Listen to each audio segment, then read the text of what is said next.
on February 12, 1855, in Brockport, New York.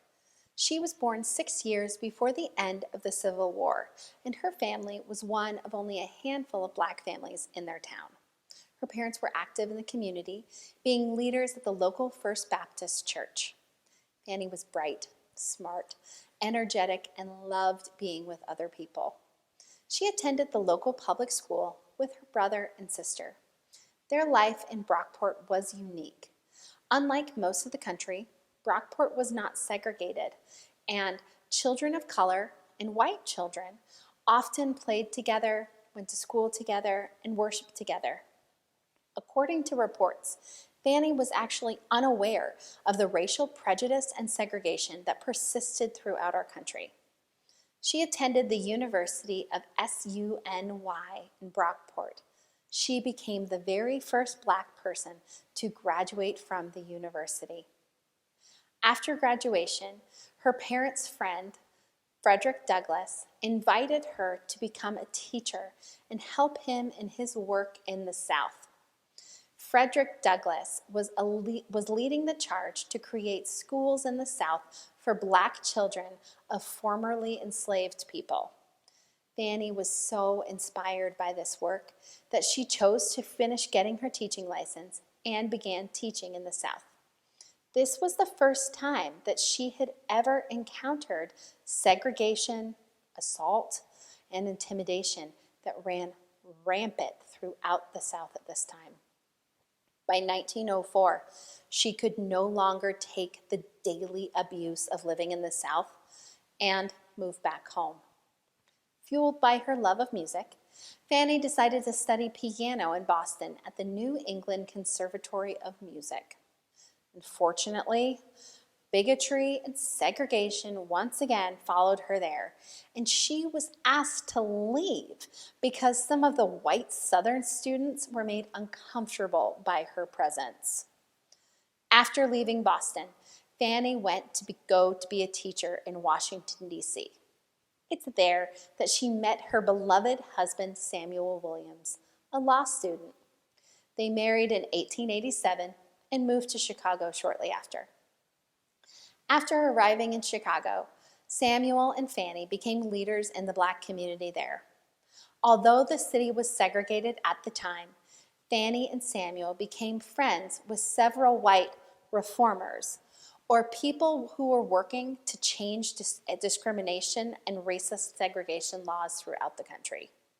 Samuel became a very successful lawyer, and the Williamses created the Prudence Crandall Study Club for Black elite Chicagoans.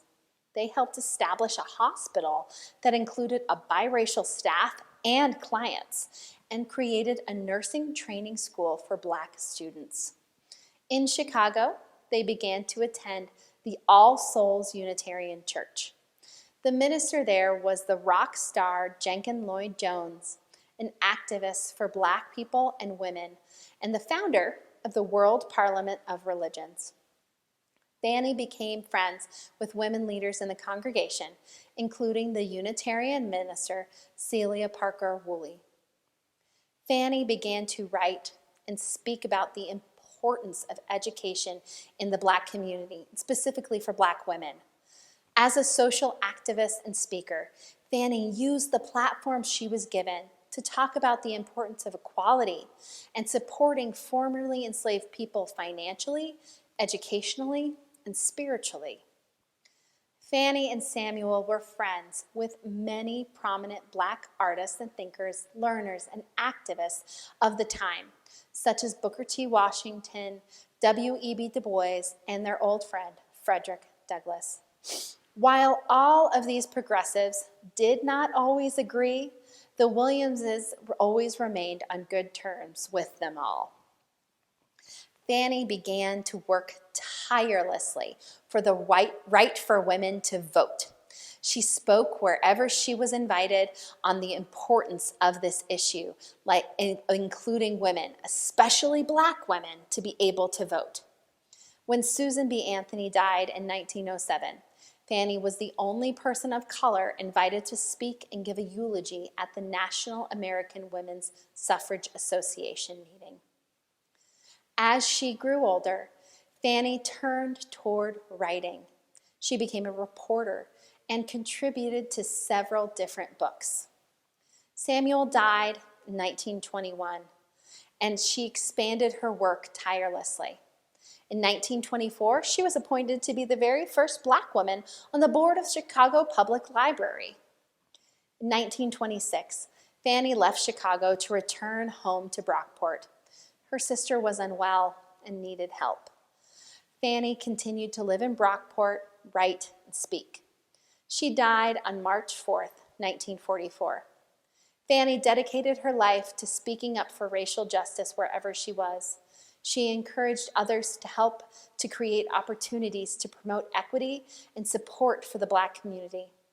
She was dedicated to her faith and the Unitarian ideals she had found at All Souls in Chicago. May she always be remembered as a person who fought tirelessly for all those around her.